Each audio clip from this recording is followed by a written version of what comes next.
আসসালামু আলাইকুম। আব্বা বাজার থেকে কচু আনছে, উপর অংশ রান্না করা হয়েছে আর এটুকু রাখছি। একটা রেসিপি বানাবো, আপনাদের সাথে শেয়ার করবো। আশা করি দেখবেন। কচুটা কেটে নিই।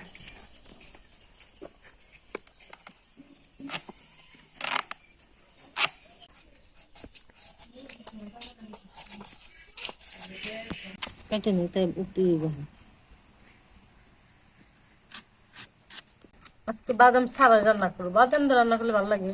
তো আজকে আমাদের বাসায় বাদাম নাই, তো তাই বাদাম ছাড়াই আমি রান্না করবো।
Normal.